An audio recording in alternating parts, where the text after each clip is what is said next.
it's Yen from Key Learning Research Group and the STEAM Cafe. I'm here to talk to you about the next generation science standards and how they're different from the standards that we've been used to.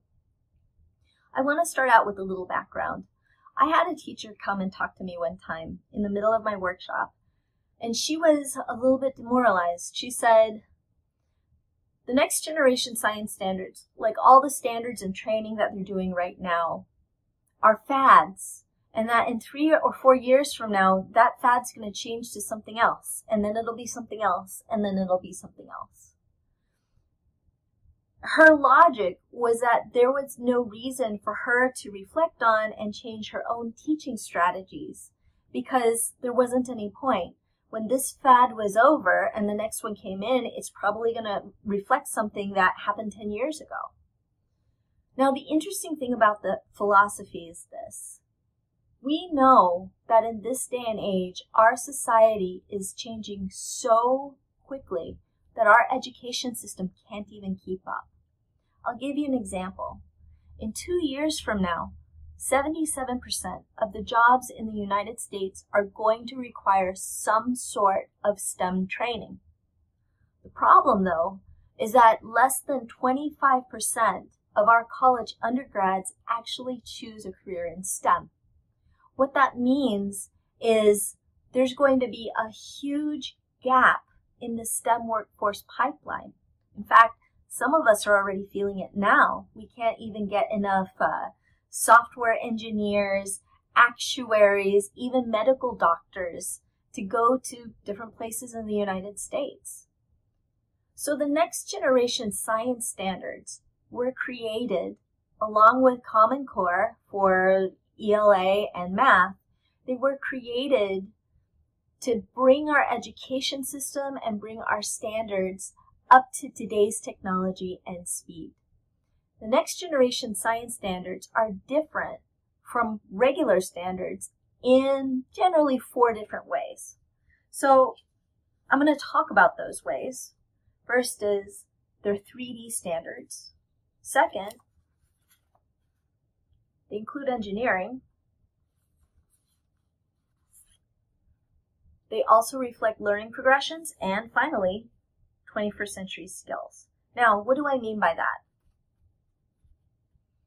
First of all, let's talk about the 3D standards, okay? Because the standards are no longer focused on facts, there's 2 more dimensions to this. We're really looking at bringing science as an experience for kids to do. The emphasis is doing science over simply passively memorizing different vocabulary words about it. Okay? The other thing is that because these standards are 3D, we're expecting a connection to the science that they're learning in the classroom to real-world situations. And in addition to those real-world situations, we're looking at practical applications of the science that they're doing in the classroom. So we're looking at not only the content that we used to memorize, worksheets, right? All of us have done worksheets. But in addition to that, being able to do science and applying that science to real-world problems and issues. And that brings me to the next change in the standards, which is the addition of engineering. Engineering is a direct connection between the knowledge that we learn from science and how we take that knowledge and apply it to real-world problems, solving real-world problems. So the idea behind the standards is that we're giving kids experiences behind engineering, knowing how to apply knowledge to solve problems right now in elementary school. Now, as a side note, my dad was a civil engineer. And when I was in elementary school, I really had no idea what engineering was about, even though my dad had a career in civil engineering. In fact, I didn't exactly know what engineering was about until, quite honestly, after I graduated because, I wasn't planning on being an engineer. But it's important. I mean, when we talk about STEM, a lot of times people just think, oh yeah, it's medical, right? It's being a doctor or being a laboratory scientist. But it's so much more than that. STEM encompasses all kinds of careers these days, and engineering is just one of those that's going to be and is in high needs right now. The other difference in the NGSS standards are these learning progressions, okay? Learning progressions are built on concepts year after year after year. So when you actually look at the standards, you'll notice that there's certain concepts that were taught in kindergarten that are now repeated in 3rd grade.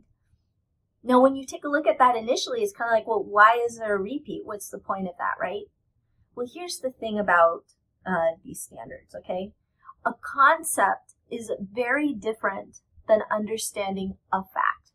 The way I describe it is that a concept is kind of a 3-dimensional construct of different kinds of facts and how those facts kind of round out the dimensions of our understanding of this concept, okay?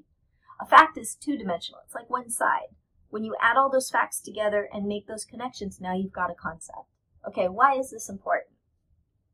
Because when a kid is in kindergarten and they cover weather, it's very superficial at that point, right? Basically, is it cloudy? Is it sunny? Is it partially cloudy? Is it cold? Is it hot? What do we wear during these times? So in our curriculum, for example, we actually have kids fill out a weather journal to understand how weather changes over the year, and also to have them take a look at cycles and understand, get a sense for seasonality and time.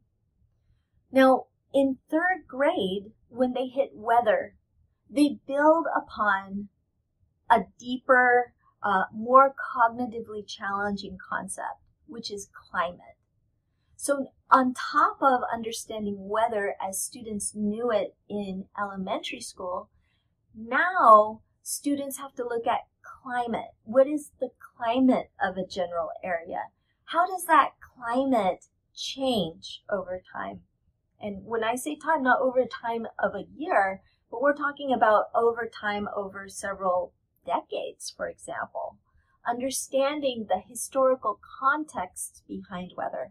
And in addition to that, how weather systems affect people at a global level. So you'll notice, yeah, if you look at the standard, if you look at the disciplinary core idea behind weather, they look the same in kindergarten and in 3rd grade.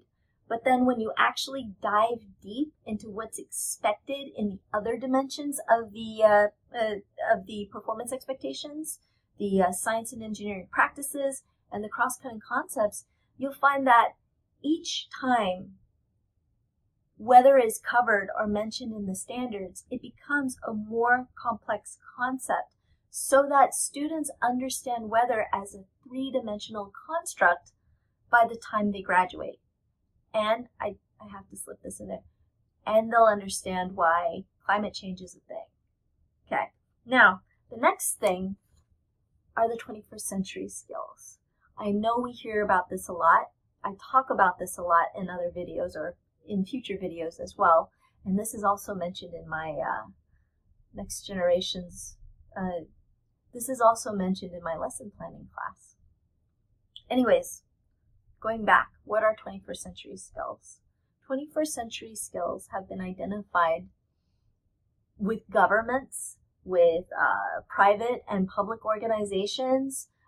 They've been identified by businesses, basically a lot of people who are telling us that when somebody goes out and applies for a job, just knowing the facts are not enough. Now think about this, right?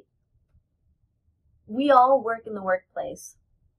We all know people that really could use some of these 21st century skills. You know, skills like interpersonal skills, email skills, phone skills, right? Communication skills, self-directed skills. Like, who wants to babysit a coworker just to make sure that they know what they're doing? Don't we agree? So the 21st century skills is basically a generalized concept covering the kinds of, I know I keep saying skills all the time, but the kinds of skills that are required for people to be not only ready for college, but ready for a career. The interesting thing is that our government in the United States has built in these 21st century skills into Common Core English Language Arts, mathematics, and in the next generation science standards. So going back to this question of are the next generation science standards a fad? I would say no. And in fact, I would say I certainly hope not. And the reason why is because in today's society, we really need to change the way that we teach and the way that we structure education. Why? Because we're still built on a system, a top-down hierarchy system that reflects the structures from the industrial age when we used to be factory workers and when factory workers were needed to grow government, okay, and grow countries. The only problem is we're in the information age now. We're in the technological age now. To have a school system that trains kids to fill out bubbles all the time is not going to help us close that gap for STEM. 2 years from now, 5 years from now, 10 years from now, we're still going to need doctors. We're still going to need engineers. We're still going to need technologists. We're still going to need a lot of occupations in STEM that are probably not even filled yet, probably not even created yet.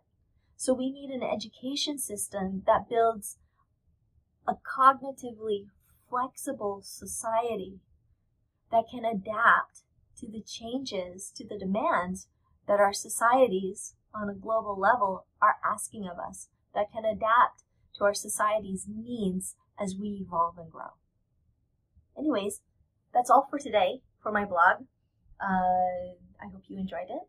If you really liked it, feel free to subscribe.